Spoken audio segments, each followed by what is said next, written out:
Sergeant James Campbell stamped his feet to try and keep the numbness at bay.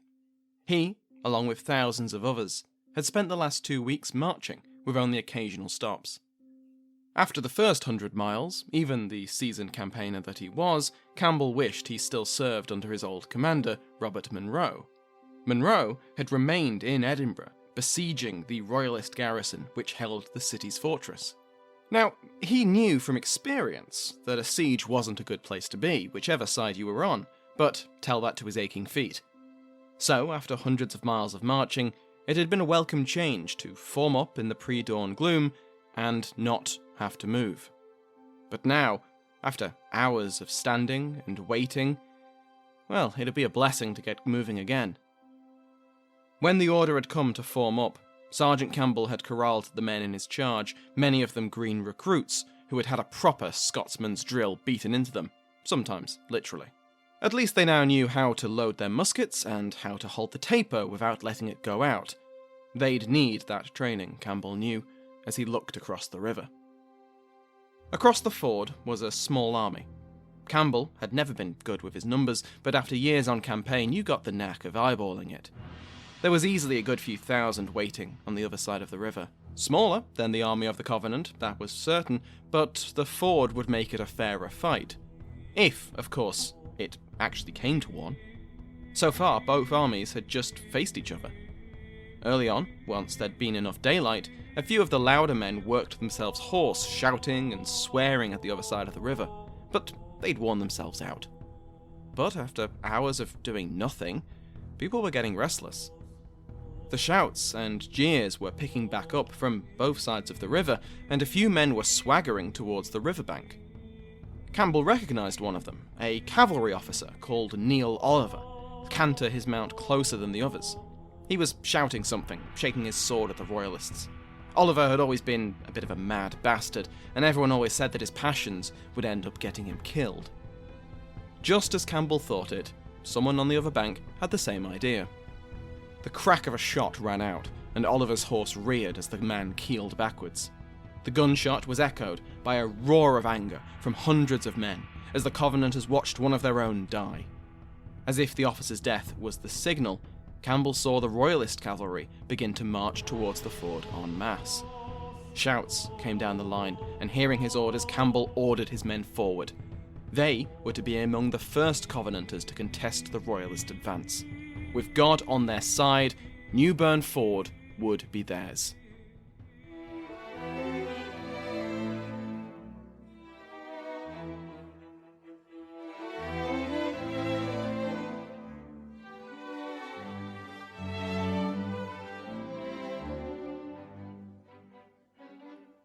Welcome to Pax Britannica. Season 2, Episode 12. The Second Bishop's War.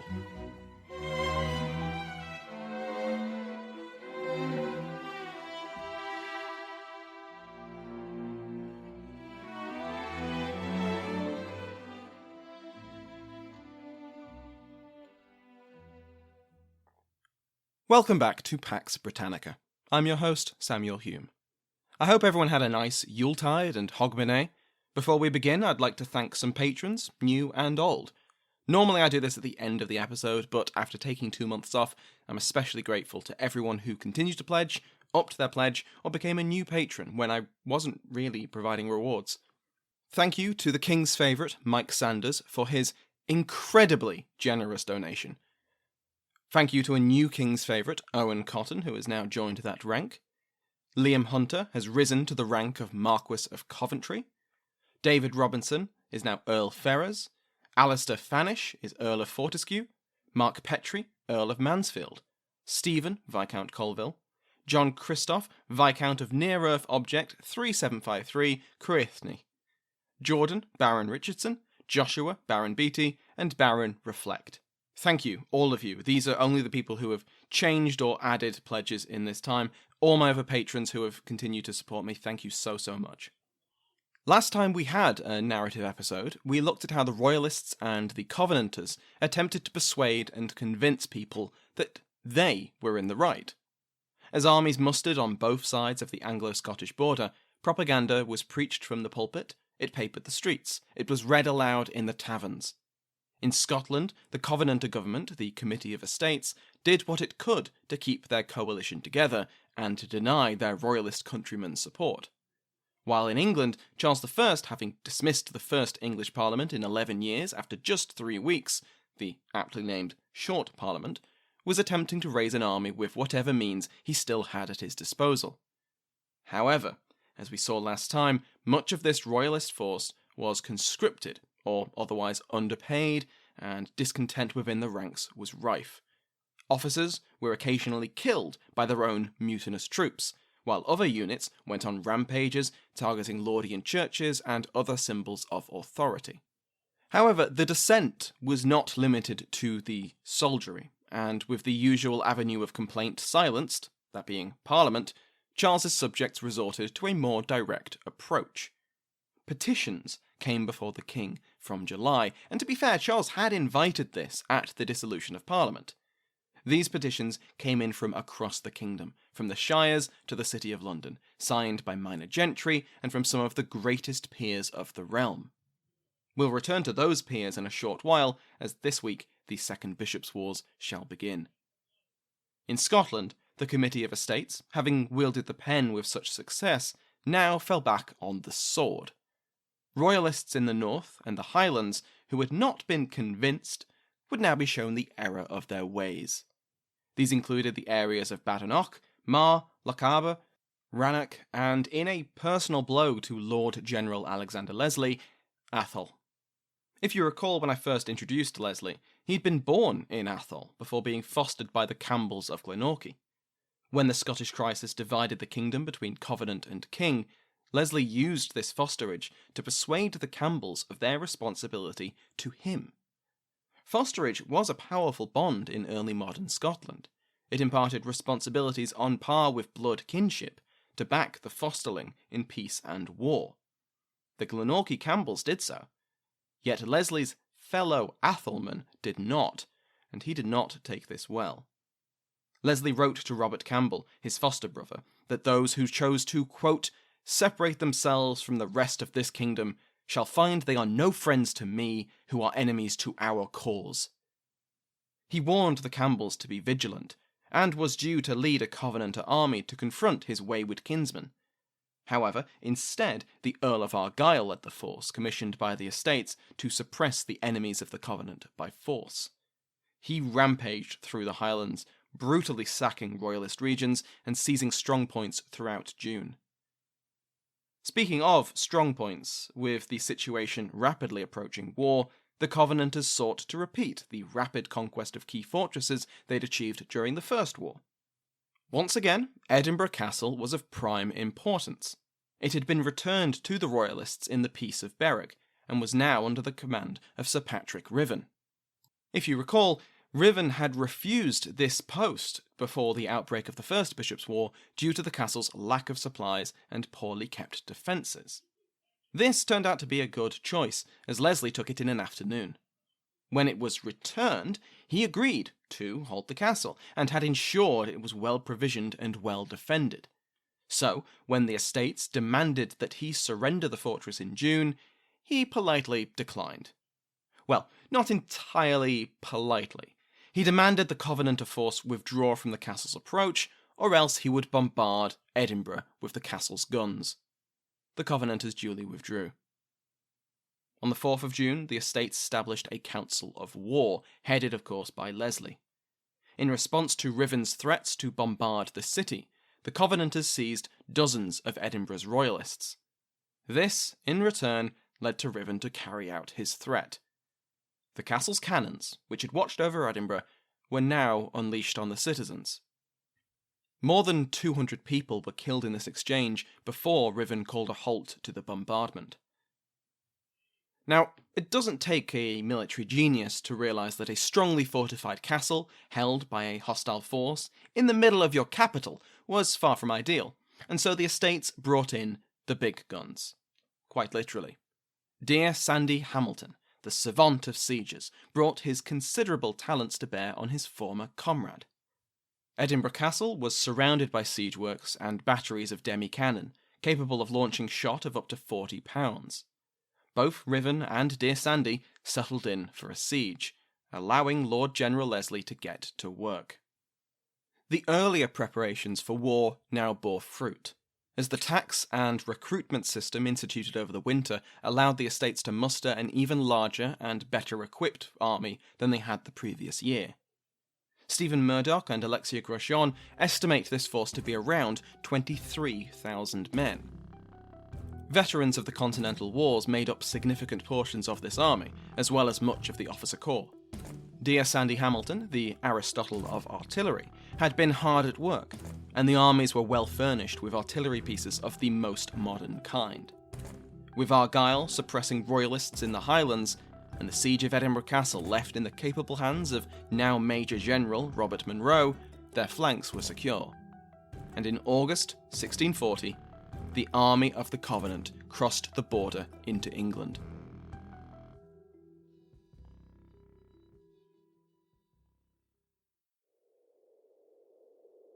As America prepares its presidential election on November the 3rd, we look at the life of a president who 40 years ago was called a dangerous extremist, who wanted to put nuclear weapons in space, and who proposed large tax and spending cuts hoping to destroy the power of Washington. Go and get a uniform, report to the scrubs. Why? Because I think you'd make a football player. I doubt it. Try it anyway. All right, if you insist. Now, wait a minute. What's your name? Kip. George Kip. Raised in the small towns of Illinois, he was the actor who changed America, helped bring down the Berlin Wall, and became a lion of the right. Mr. Gorbachev, tear down this wall.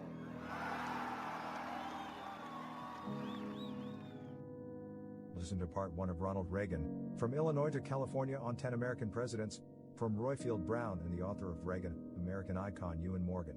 You can find it on Apple Podcasts, Spotify, Acast, and wherever else you get your podcasts.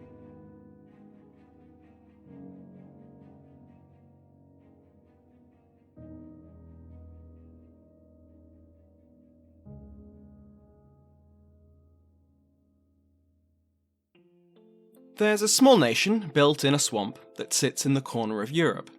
It is nestled between the rivers and the sea, prone to disastrous flooding, and hemmed in on all sides by big, powerful countries, who often take the bragging rights when it comes to European history. It is the Netherlands, and it is the most influential swamp in the world. History of the Netherlands is a bi-weekly show which presents a chronological narrative history of the Netherlands.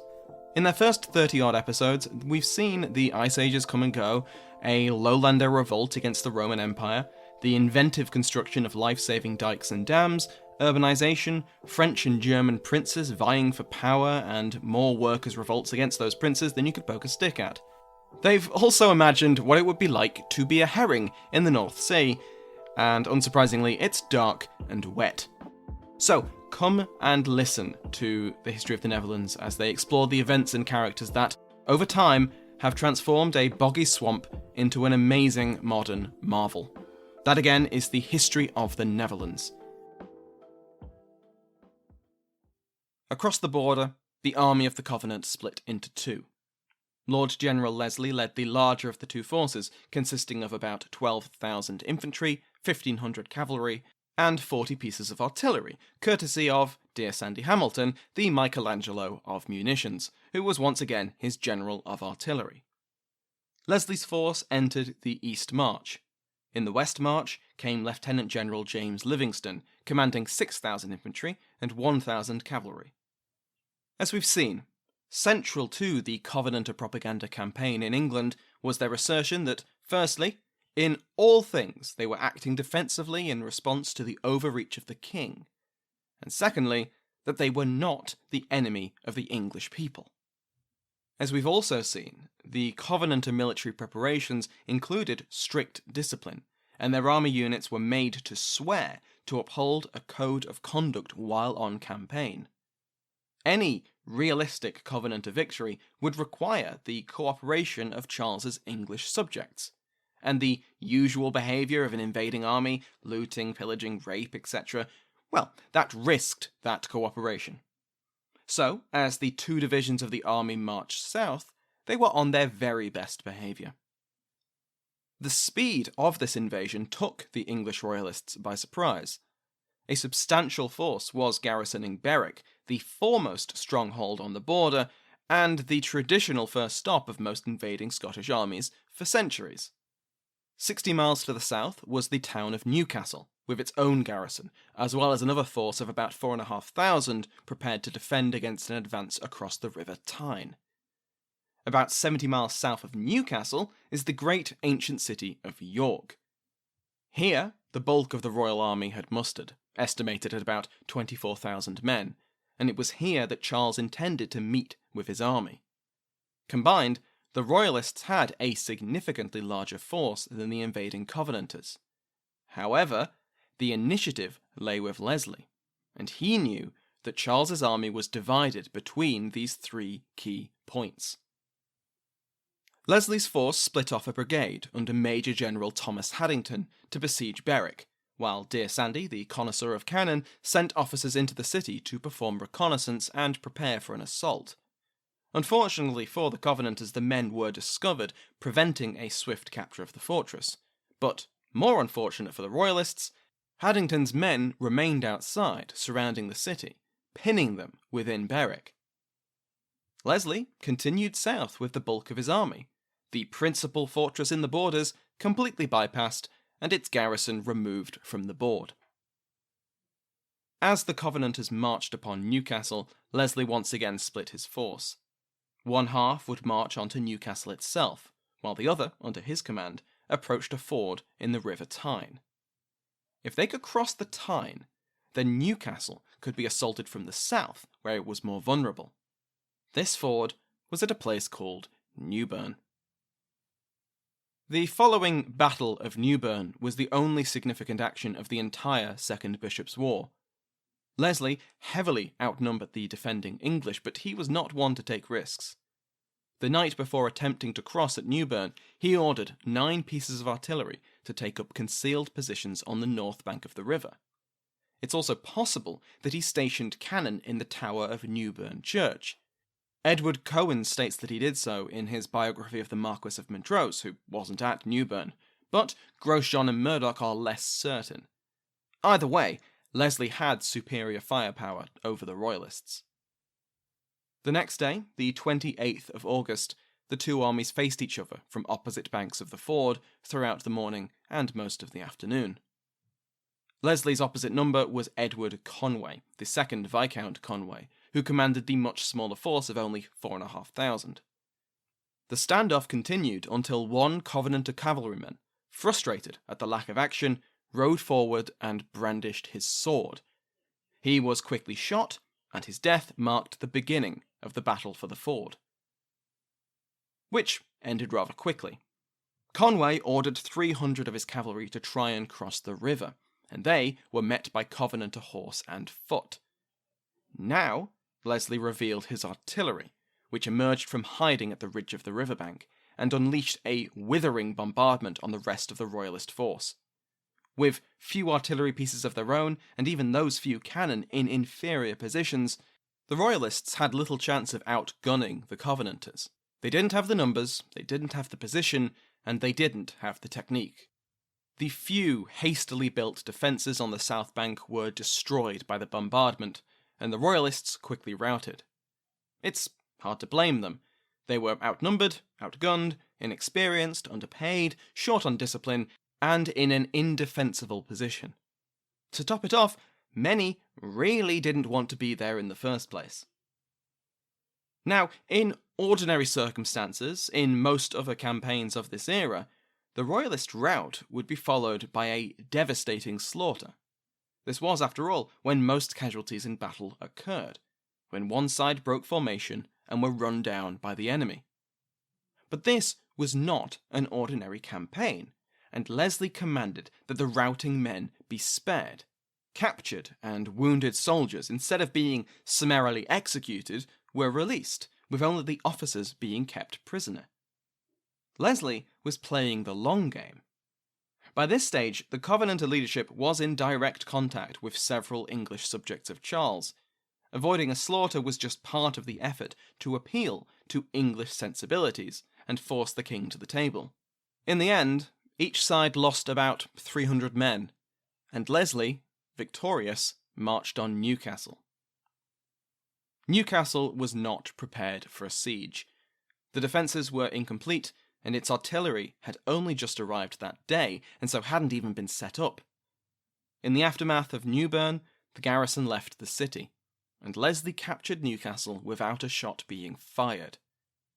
In the city he found a large amount of vital supplies. His army was very low on provisions and had needed a swift victory, or else would have had to retreat. The army of the Covenant began preparing to hold the city. The defences were finished, the town was garrisoned. Contingents of the army were sent out to secure the northern counties and requisition supplies, and Leslie wrote to the estates to request as many reinforcements and supplies as could be spared. It shouldn't come as a surprise at this point when I say that the army was kept on a very tight lead. No looting or pillaging was permitted, and the few Covenanters who defied these orders were promptly executed by their officers. The goodwill of the northern English, from the peasants up, was of paramount importance, and in this Leslie appears to have succeeded. So far, the campaign had been a resounding success. In Scotland, Dumbarton Castle had surrendered the day before Newburn. By mid-September, Edinburgh would also surrender. Riven's garrison, sickened by the siege, boarded a ship at Leith, with the general himself suffering from an illness. One of the few upsets to the Covenanter cause was the death of Haddington, who had been killed at Berwick in an English sally the same day that Leslie captured Newcastle. Now that war had gone so well, it was time for jaw. The Covenanters dispatched a petition to the king demanding that their grievances now be addressed. They included the surrender of the remaining royalist strongholds in Scotland, the arrest of the councillors who had given such evil, tyrannical advice to Charles, payment for the army of the Covenant, and royal assent for the Acts of the Tables. While these demands came from the Covenanters, Charles also faced renewed pressure from his English subjects. On the 3rd of September, 12 peers presented a petition to Charles at York. Most of these men are well known to us now. They were Bedford, Essex, Warwick, Say and Sealy, Brooke, Howard, Mandeville, Hertford, Exeter, Bolingbroke, Mulgrave, and Rutland. And no, you don't have to worry about remembering all of their names. Their petition was just as extensive as the Covenanters, and just like many of the men who presented it, it's very familiar. It railed against religious innovations, illegal and unjust taxation, monopolies, the lack of parliaments. Added to these old friends were new charges brought about by the Scottish crisis. The wars themselves were seen as evidence of the injustice of Charles's religious and political policies. The fact that Charles had attempted to recruit Catholics, particularly Spaniards and Irish, in order to fight his own Protestant subjects, and in fact came very close to landing an Irish army in Scotland, was a scandal. Of course, the greatest scandal was that the 12 peers were committing treason. They had been in contact with the Covenanters for months now, and had actively urged them to invade England while the royalist forces were unprepared. They hoped that a military defeat would force Charles to call another parliament and force him to keep it in session. Then, with enough pressure, the reforms which, in their view, England badly needed could be imposed on the king. I mean, really, what's a bit of light treason when compared to the greater good? Charles was in a terrible position. His Scottish kingdom was virtually lost to him. A rebel army occupied the northeast of his English kingdom. He had no money. His army was in poor shape. Many of his English subjects opposed the war, and several were being actively seditious. And of course there was the looming winter, and the Covenanters controlled Newcastle and its vital supply of coal. Once again, force of arms had failed him, and he would have to negotiate. But Charles, of course, really didn't want to call another English Parliament. So he dusted off yet another ancient relic of the English constitution, a Magnum Concilium, a great council of the realm. This was an assembly of the peerage, an ancient precursor and ancestor of Parliament, last called in the reign of Henry VII.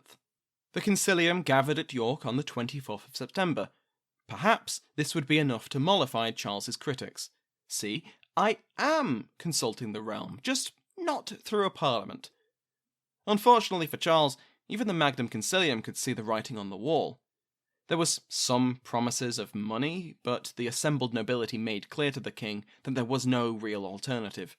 He just had, to call a parliament. And so Charles proclaimed that he would, of course, call a parliament. He was always going to call a parliament. It was to meet on the 3rd of November, 1640. Obviously no one knew this at the time, but it was going to be a very long parliament.